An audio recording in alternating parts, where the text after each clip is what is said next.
Good morning, everyone. My name's Leon. I'm here to introduce John Parnum, and he is a STEM ambassador, and he's a mechanical engineer by his trade, and he's here to talk to us today about light. So, John, over to you, please. Thanks, Leon. Well, good morning, everyone. This is a talk I prepared at the request of a primary school. So this is particularly aimed at Key Stage 2 to talk all about and find out about light. It's actually a little bit more than light, as we'll see. 1 minute, let me get the PowerPoint, but yes. So as Leon said, yeah, I'm a mechanical engineer. I'm retired, and I'm really a machine designer in background. And now in my retirement, I play around making robots and other automation. And pre-pandemic, I would go into local schools in Suffolk and take these robots and things in to engage with kids in schools, particularly primary schools. So let's look at light. It's the sun. It's the source of our natural light, but it's a bit more than light, as we will see. This is how the sun generates its light and heat. It's a process considered we call fusion, a nuclear process, atoms smashing together. And this is some interesting facts about the sun. I won't read these out, I'll let you read them. But this is some interesting facts about the sun.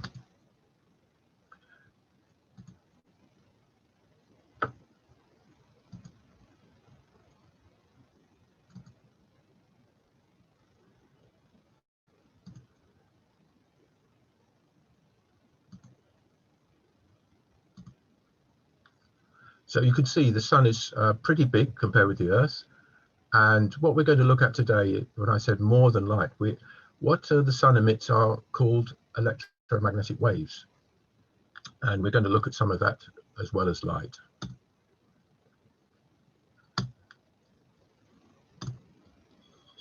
Everything you see is a result of light traveling into your eyes. And light can only travel in straight lines like this. The only way we can see this light is when all the holes... Yeah, it's working fine, thank you. Good. But what happens when the light hits a shiny object? It bounces back or reflects. The reflected light is still going in a straight line, but because the surface isn't flat, the light reflects in lots of different directions, and we say it's scattered. If I look, will I see my face reflected? Usually we expect to see our reflections in shiny surfaces, but because this shiny surface is not smooth, the light is reflected in different directions, and Stella cannot see her reflection clearly. So that's a little bit about the fact that light travels in straight lines. And hopefully, yeah. Light is very fast. I think a lot of you know that. There it is in miles an hour. And to sort of illustrate that, light would go around the Earth in 7.5 times in 1 second. I get a feeling for how fast light travels. Because it is so fast, we tend to define light when we're looking at astronomy as a light year. So it's the distance the light travels in 1 year is defined as a light year. And as you see there, light travels from the moon to ours in 1 second. And we call it one, so that is 1 light second away, the moon. And you can see the nearest star system to our star system is roughly 4.3 light years away. Now, some of you may have seen my sound presentation. Electromagnetic waves are like sound, they're sine waves, which can be defined as a mathematical expression, and that's what a sine wave looks like. And what is very important when we're looking at sound or at light is the frequency. It's a very important factor. Now, this German, Heinrich Hertz, he was famous because he proved the existence of electromagnetic waves. There was a Scottish mathematician called Maxwell. He wrote the equations which turned out to be right long before Hertz about electromagnetic waves, but he couldn't prove it, and Hertz proved it. So in memory of Hertz, we define frequency using his name, Hertz, normally abbreviated to Hz. So 1 cycle per second would be 1 Hertz, 1,000, 1 kilohertz, and so forth. And so you can see high frequency, the waves, the light waves, yes, are close together. So if we look at the complete electromagnetic spectrum coming from the sun, it's shown there. And you can see there, we're talking about light. Visible light is just a very small part of what is coming to us from the sun. And we can go down to very high frequencies, which are gamma rays, right up to low frequency, which we call radio waves. So visible light, as you know, when we see it is white, but actually consists of all the different colors, which of course you see in a rainbow, and we will look at rainbows in a little bit. So just looking a little more closely, this is what we consider visible light, with all those lovely colors from violet to blue, and basically those are different frequencies within the visible light spectrum. Eyes work. What's really happening when you see something? Of course, you can only see something when there's light. And what is light? It's energy that zooms around very quickly. Light bounces or reflects off most objects, but not everything. When light hits your eye, it actually goes right into it through the opening at the front. The eye then sends signals to the brain. That's what we call seeing.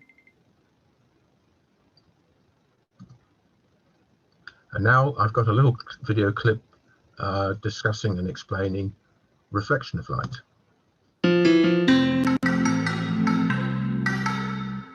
How do we see things around us? You would probably say it's the eyes that help us to see the objects around us. But will our eyes be able to see these objects in dark? No, we need light to see things.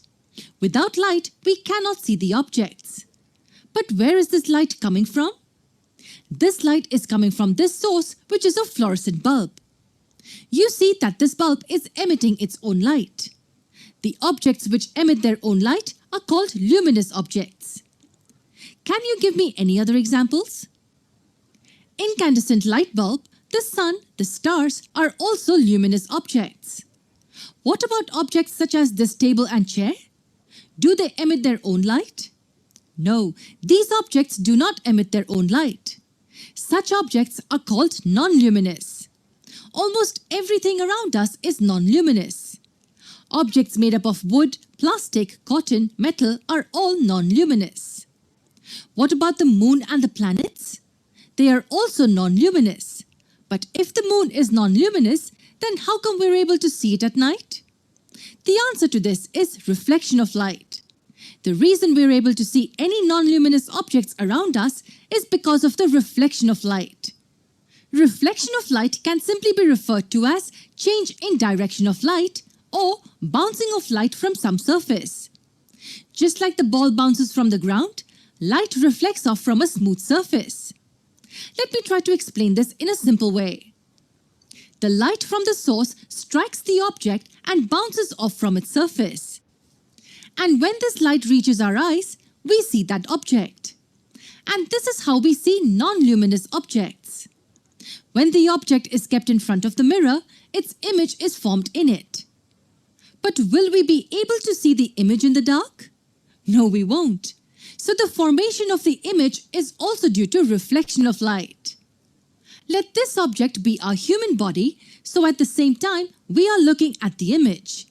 First tell me, is our body a luminous or a non-luminous object? Well, it's non-luminous. Human body cannot emit its own light. So the light from the source is first incident on the human body. It gets reflected from it, and this reflected light strikes the mirror. This light is further reflected from the surface of the mirror and reaches our eyes. This is how we are able to see our image. Now, obviously, this is not the exact picture of the happenings. I just wanted to give you the intuitive feeling into how this happens. So that's looking at reflection. The next most important thing to look at with light is refraction. And here's a classic way you can do it with a prism. And if we were in the classroom today, I would bring in a prism and light and be able to do this with you. It's the bending of light when it goes from one medium to another. And the next video gives a very good explanation of this.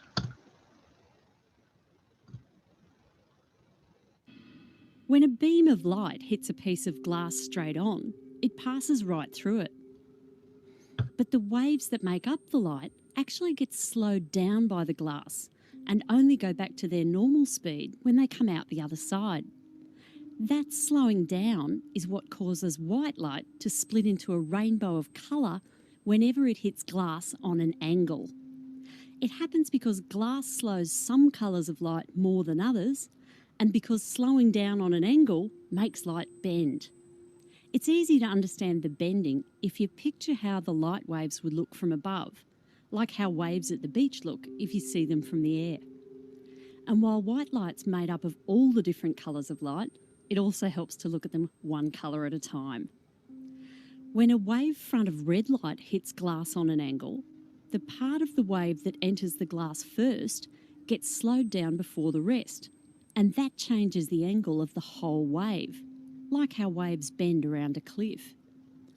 Violet light gets slowed down even more by glass, so its waves bend more. All the other colours get bent somewhere in between. So the colours get separated when they first enter the glass on an angle, and they spread out even more when they speed up on an angle as they leave. The reason the different colours slow down different amounts in glass is because they've got different wavelengths. Red light has the longest wavelength, followed by orange, yellow, green, blue, indigo, and finally violet with the shortest wavelength. And the shorter the wavelength, the longer it takes to travel through glass. That's because light interacts with electrons in the molecules that make up glass. Long wavelength light, like red, only interacts a bit with the electrons, so it doesn't get slowed much. But shorter wavelength violet light interacts more, so it gets slowed down more.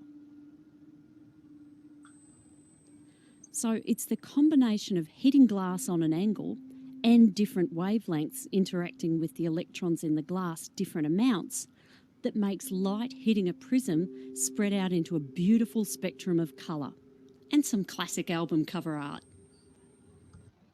So that's a good explanation of how refraction works. If we have time at the end, this is a very good little experiment. Some of you have probably seen it. If you take a CD, which has lots of very close together rings, you can do what's called diffraction with that. And if you put a CD in front of a light source at a different angle, you will see it will diffract into all the different colors of the rainbow, as shown on the right hand pictures. If we've got time at the end, I'll demonstrate that.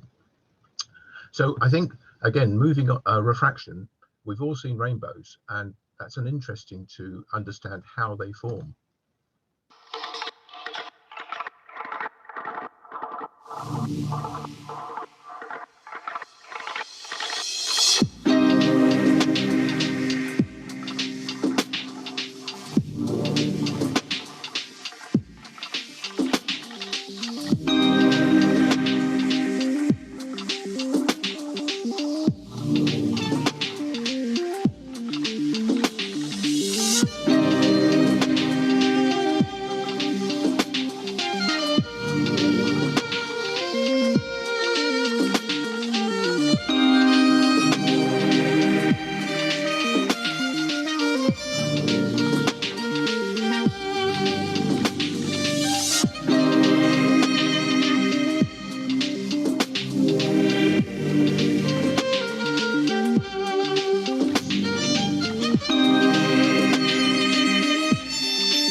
So that's a good explanation. The water droplets, both refraction and diffraction, is what makes the light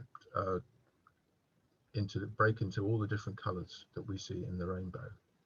I'm having a look at the time.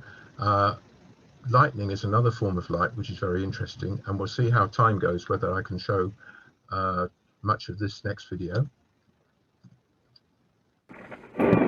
How does lightning form? Does it strike up or down? There are many outdated explanations still scattered among weather sites, vlogs, and whatnot, exacerbating misunderstandings about lightning.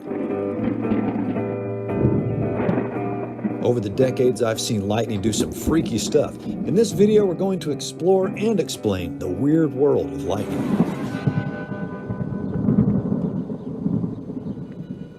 Thunderstorms have the ability to separate pools of positive and negative charges in and around them, thus creating powerful electric fields. Lightning is born between two oppositely charged regions, as a network of electrically conductive channels called leaders materialize and begin to tunnel a path through the poor conductive air in between. Think of leaders as a sort of jumper cable. The leaders branch out in two directions, each with opposite polarities toward both regions in an attempt to neutralize the charge separation. Most lightning flashes occur within the storm and are called cloud flashes, or intra-cloud lightning. But when one end of the bidirectional leader network connects to the ground or object on the ground, we call it a ground flash, or cloud-to-ground lightning, CG for short. In the most common CGs, a negatively charged step leader approaches the ground. The electric field between the step leader and the ground strengthens to the point that an oppositely charged positive leader begins reaching up, bridging the gap between the two. More than one upward leader may initiate an attempt to connect with the downward leader. However, the first to reach a downward propagating step leader will suddenly complete a channel path through the resisting air for the flow of powerful electrical current between the earth and cloud. Electrons then rapidly accelerate down the channel, causing extreme heating and the brightest flash of the event. This is the return stroke. So that's a little bit about lightning, and that ends a section about visible light. Now, we've talked about the sun emitting all these electromagnetic waves. Now, over history, mankind has learned how to utilize and artificially make many of the non-visible electromagnetic waves, which are extremely useful to us. And we're going to look at some of that. So we've got ultraviolet around 1801, right up to infrared was only really utilized in 1939.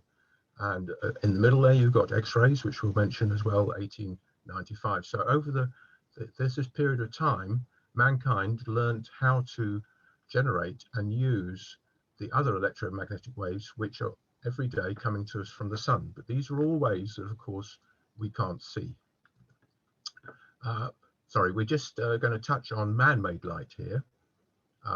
And light bulbs were created and invented by two guys, one in the UK and one in America.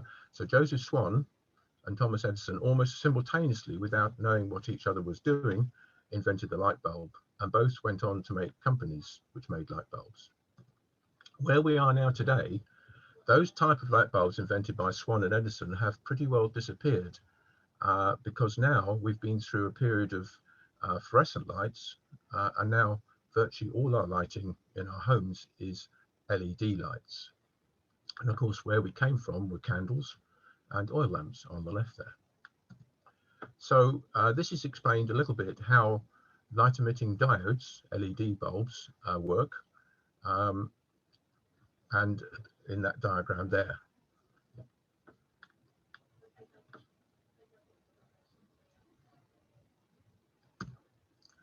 So we go back to the whole electromagnetic spectrum, and first we can look at ultraviolet. So this is a frequency which is lower than visible light, higher than visible light. So ultraviolet has a high frequency and a short wavelength. And the interesting thing about ultraviolet light, particularly that comes from the sun, is that some bit of it is good for us because it actually will make vitamin D in our bodies. We can make UV light and use it to sterilize things, detect counterfeit money, and also detect blood in a crime scene. But we also, UVB, too much of it is what creates skin cancer. Now, at the other end of the spectrum for visible light, infrared, which is a lower frequency, invisible to us, is used for night vision, thermography, tracking missiles, heat source in saunas, spectroscopy, meteorology, astronomy, and in sensors, and also something you'll recognize in our everyday life. All our remote controls emit infrared light. You can't see anything coming out of the remote control, but it is infrared light. And here's a very interesting application of infrared in agriculture.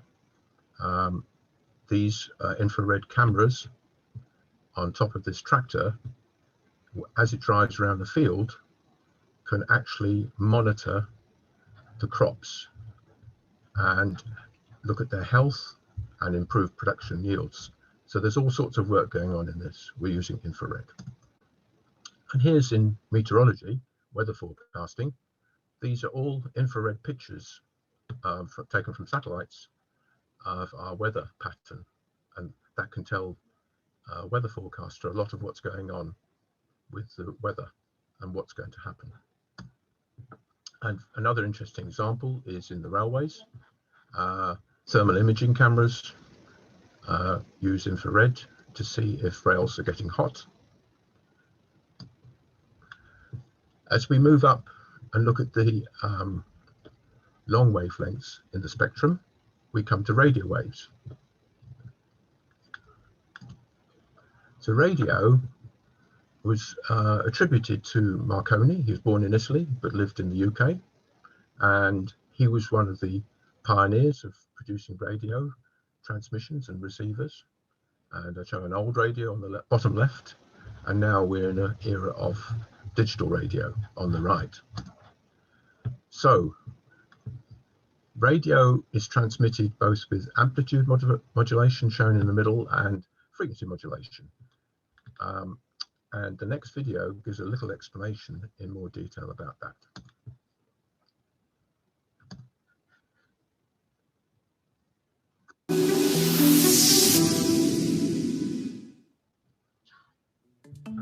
How does a radio work?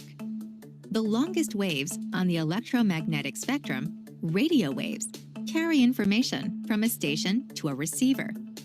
But radio waves don't carry information all by themselves. They need to be altered or modulated. A signal, a transverse sound wave, overlays the carrier wave, forcing it to change. There are two ways radio stations modulate their carrier waves: amplitude modulation, or AM, and frequency modulation, FM. AM radio broadcasts a carrier wave that maintains a constant frequency, while the overlaying sound wave modulates its amplitude. And FM radio maintains a constant amplitude, while the frequency varies based on the overlaid signal. AM and FM radio carry sound waves, a type of analog signal, to your receiver. Modern digital radio carries information as a digital signal, coded in the form of numbers. Millions of radio waves, carrying sound wave signals and digital signals, reach your receiver every second. The receiver's tuner picks out a specific signal. Its amplifier strengthens that signal. A demodulator separates the signal from the carrier wave. And then a speaker converts the signal to the sound waves that you hear. So that's a good explanation of how radios work right the way up to digital radio. We look at another aspect of the electromagnetic spectrum. We look at microwaves. They are between infrared and radio waves. All around us, you'll see these dishes, microwave dishes. They need line of sight, and they're used in our telecoms, in our radio transmissions as well, as point-to-point communication on the Earth and also between the Earth and satellites.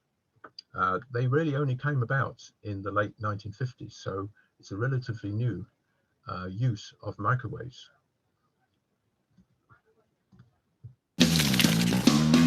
When Eric was little, he dreamed of a future where he was going to beat the bad guy and get the girl. But in real life, Eric was more interested in communication technology than fighting. And even then, communicating wasn't his strong point. When Eric grew up, his passion landed him a job in a large telecom firm, where he worked with microwave. Not the one in the kitchen, the one which transmits information from one point to another, but without a cable.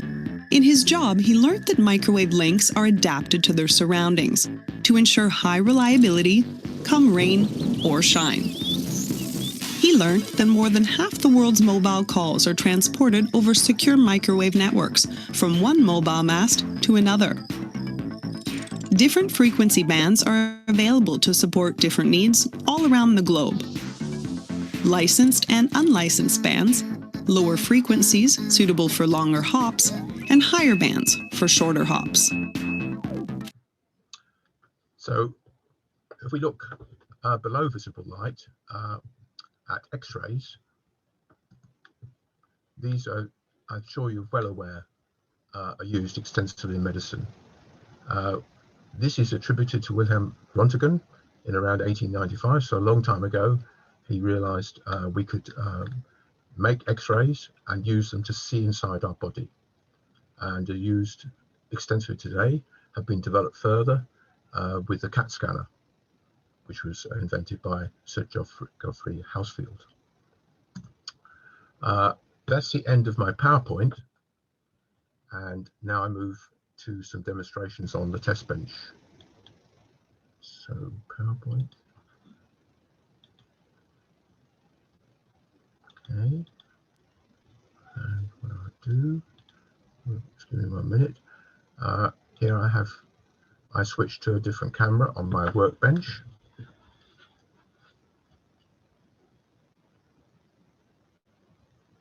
And I hope you can see that. I've got some. Can you see that? Yes, we can see it. Yeah. I just need to move the microphone over with me. I've got some sensors here. Just wait a minute. One thing. One is the ultraviolet sensor. You can just about see the readout on the right. Can you see that? So UV reading. Yeah, I can read that. Yeah, good. So now I've got a UV light source, and I'll try and shine it onto the sensor up here. Yeah, you should see. You see that number changing quite drastically, yes? Yeah. Yeah. What's interesting, if I took this outside, we would see quite a significant reading on the UV sensor because, of course, the sun is emitting UV rays all the time. Now, on the left-hand side of my screen, I've got an infrared sensor, and I've got here, if you can see it, a remote control as we use every day. And if I press one of these buttons, you will see a sensor over on the left flashing, showing it's receiving a signal. I'm pressing closing any of these buttons. The way this works is the signals are coded so that it understands ultimately when you press button volume up, volume down, but it's on a carrier like that. And the final thing I was going to try and show with visible light is CD.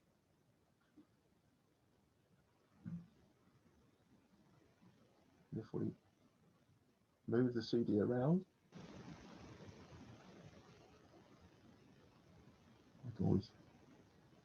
like this is diffraction, which is very, very easy for anyone to do at home. I think at that point, Leon, I leave it to, I'll change back camera to my main camera. And welcome back. ask for any questions. Yep, so there's no questions come through yet, but I was just going to mention, so I remember that well, firstly, thanks for that, that's brilliant. You know, I certainly enjoyed it, and I hope everyone at home who's watching it has also enjoyed that. With the refraction one, I remember that took me back to my school days, and I remember an experiment we did that maybe you may have tried before, where we got a white piece of card and cut it into a circle, and then coloured in basically the colours of light, and then put a pencil through it and spun it, and that then created the sort of white light almost. I mean, I remember I did it as sort of year 5, so I don't think mine worked brilliantly, but it might be something good that everyone could. That sounds good. I hadn't heard of that. That sounds an excellent thing for kids to do, yes, or any of us to do, yes, to do that and show that when you mix all the colours together, you get white light, which is what we see from the sun. Which I always remember being a bit amazed by. That's probably why I remembered it, because I was like, wow. Well, yeah, made an impression. Yeah. I have got it's very difficult to do live. I have got a prism in the white light, and you can use a prism to refract, like I showed on the screen. But the CDs are diffraction, and I only really hit upon that recently. That's a very easy way to get all the colours, and you get fantastic effects with the CD if you hold it at a certain angle to just a white light source. So that's a fine thing, an easy thing to do at home without using a prism or anything. Yeah, no, I never thought of that, but yeah. Those CDs are dead. There are still a lot for that. Still got a use. Some questions have come in. So I've got, do all light work in the same way? That's the first question. Well, I think you've got to say from what I said about bulbs, no. I mean, Swan and Edison, that was a carbon filament in a vacuum. They put electric current through it. Actually, it was a very early, they're attributed for inventing carbon fiber, which is a thing we could talk about a lot, because it was a carbon filament that they put in a vacuum, and heating it up, and it produced light. Now, LEDs is totally different. You're creating light with semiconductors. And of course, fluorescent lights are totally different. Again, you are got a discharge with a coating, fluorescent coating on the inside of the glass, which then emits light. So those lights are all different and how they work. And we still have fluorescent tubes, probably in West Suffolk College. There's a lot of lighting still with fluorescent tubing in industry and so forth. It's anonymous. How does light come to be in the first place? Well, light from the sun, I explained, this is fusion. It's a nuclear, the sun is really great, like a great big nuclear bomb going off. And there's a lot of heat and light is created. Why do all the colors blend into white? Well, white light consists of all the different colors and the different frequencies. But when we see it, we just see it as white light. We have to use something like diffraction or refraction in order to break the different colors down into and see the different colors that it consists of. One down the bottom there, what is the brightest light the human eye can register? Yeah, I don't know the answer to that, but what we do know, if you look at very bright lights like the sun in an eclipse, it's dangerous and it will damage your retina. So there are limits of light. Light is measured in lumens, and there will be an intensity of light where it will be considered dangerous. I don't know what that limit is. We could Google it and find it out. There will be a dangerous thing. I mean, and you are, and also, for example, laser devices like laser pointers. You should never look at those because they can emit, though they don't look very dangerous, could burn your retina. Powerful laser pointers. There are very powerful ones around. Got another one here. Yvonne's. What would happen if light refracted through a double prism, double insulated glass? I think you just keep refracting it. I'm not 100% sure. That's what I would guess. Yeah, is there actually a way of then causing the light to go back to being a single beam again once you've refracted it, or is it not really reversible? That's a good question. I'm not enough of a scientific expert on light to know if that's possible. It might be. You can recombine the colors and get back to white light, but I'm not quite sure how you'll do it. That's something, again, we'd have to look at. Oops. How many colors? Well, the electromagnetic waves we can't see are not colors. They're things like X-rays, gamma rays, infrared, ultraviolet, radio waves. We can't see any of those. They're not colors. They're just different frequencies. So everything is an electromagnetic wave. It's all sine waves. It's just at a different frequency. So there's a certain range in that electromagnetic spectrum from the sun, which we can see. That's how humans are made, where we can see it. And anything outside that, we can't see it. We can't see what's coming from the remote control. But that's an infrared wave. It's a wave, but it's not got a color to us because it's just an electromagnetic wave. Is there any more? Oh, look. See. A few more, sorry. Why do you see? Oh, is it possible to see multiple rays at the same time? Yes, it is. My understanding. I think if we look more at that video, it has a thing about multiple rainbows. Why do you see colors? Yeah. Close your eyes and look at light. Well, that's light coming through your eyelids. Your eyelids are not completely opaque, I would say. If anything's coming through, so there's a lot coming there. Oh, mine had disappeared. Right. Have you got any questions, Leon? No, I mean, there was one thing.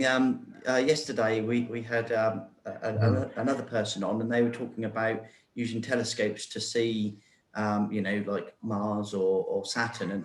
And he said at the time that the human eye can't see that, like all of the colors when they look through like a telescope. You have to have a special telescope to see like the ones that the Hubble telescope would see. So like, and that's all to do with the light coming down through the telescope or something. I just wondered if you knew any more to that than. I mean, I have to say I'm not a light expert. I've got an engineering background.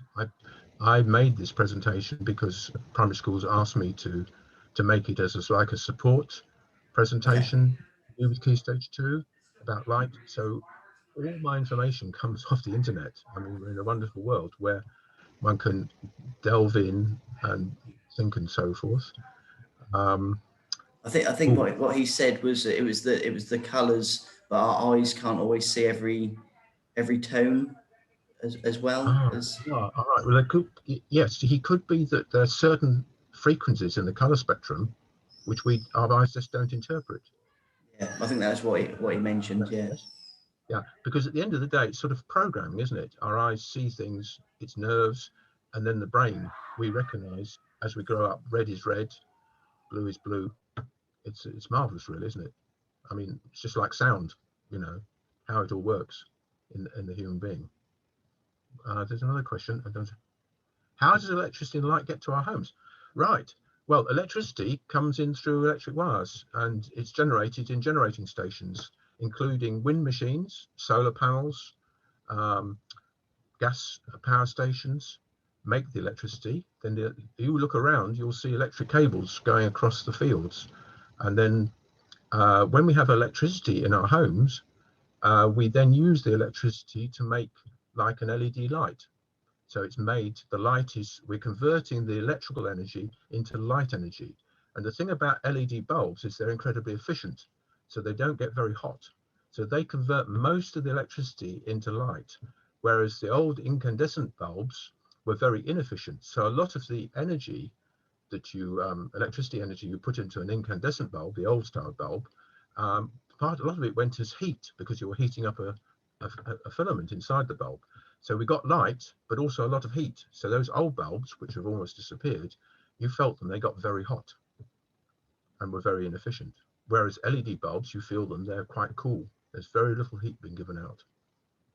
I hope that answers where electricity. Can light blend with other colors? Bend.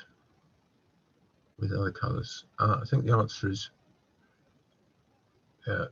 when you refract it, it's bending because it's hitting the glass, and as that little video explains, then the different frequencies behave differently. Some go slower or faster, and that's how refraction works in a prism. I don't think I can give any more light than that. Having Shinkawa, it's with the national. Yes, it's a national grid. Electricity. The electricity. Well, we have a grid, yes, but ultimately electricity comes to our homes down a big cable. Electricity is generated at a very high voltage at the power stations, and then using transformers is step down to step down, and finally in our homes it comes in at 240 volts through a cable. I think that's possibly all of the questions. Yeah, that's fine.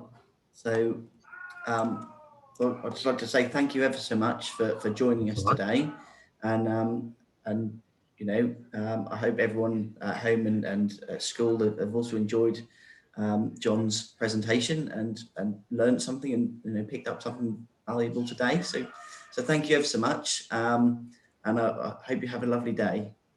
All right, thanks Leon, thanks everybody. Take care.